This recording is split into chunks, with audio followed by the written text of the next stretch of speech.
Hey everyone, welcome to today's Explainer. I am super excited to be your guide as we tackle Class 9, Chapter 1. We're going to see how social science isn't just some dusty subject in a textbook, it's actually your ultimate tool for understanding the vibrant, crazy, complex world around you. Think of it like a master key to unlocking how human society actually works. All right, let's jump right in. Here is our roadmap for today. We'll start with a quick welcome to social science, then explore the 4 magic lenses, see how they connect, dive into the making of modern India, and wrap up with your gateway to learning. Let's hit it. Section 1. Welcome to social science. You know, if society is this giant, complicated jigsaw puzzle, well, social science gives us the exact pieces we need to finally see the big picture. Now, I want to be clear right off the bat.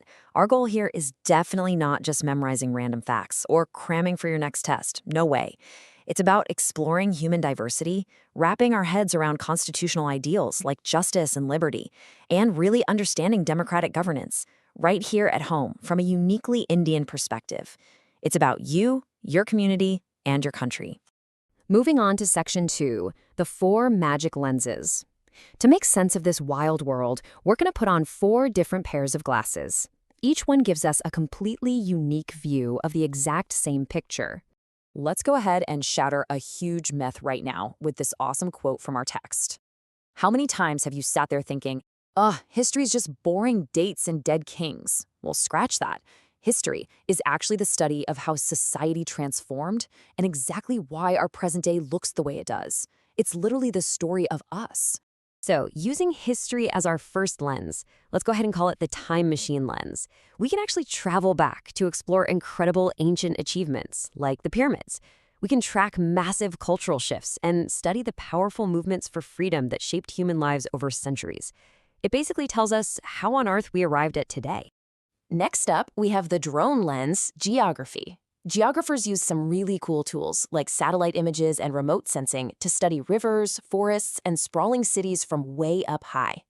This lens helps us track the environment, how we use land, and even massive natural disasters like avalanches. It's basically the physical stage where the whole human story plays out. Our third lens is political science, or civics.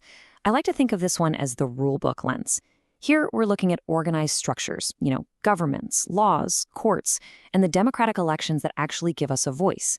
This lens reveals how resources are shared, and, more importantly, how our fundamental rights and duties are protected. And finally, we've got the wallet lens, economics. This one focuses entirely on the practical side of everyday survival and growth.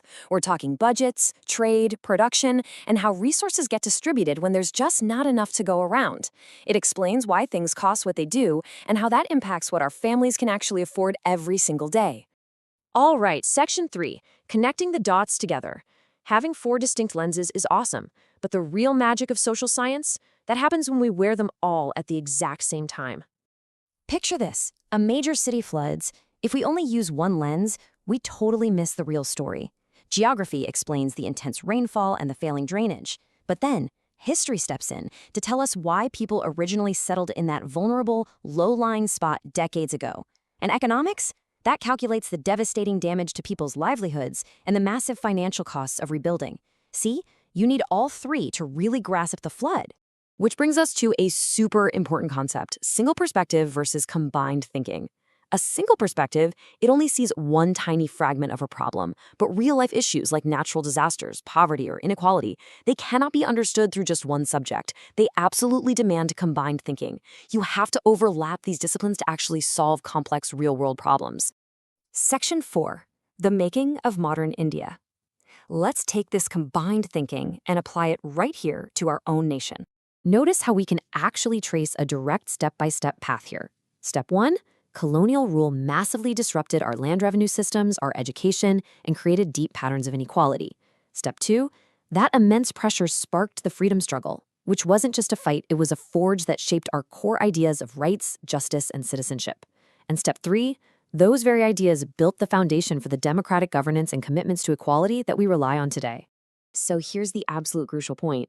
When you turn on your TV or scroll on your phone and see debates about equality or national development or integration, you can't truly understand them just by watching the daily news. Those debates have deep, deep historical roots. To make sense of today's headlines, you absolutely must understand the historical context of our constitutional ideals. And that brings us to Section 5, your gateway to learning. Let's look at how all this knowledge directly impacts your own future.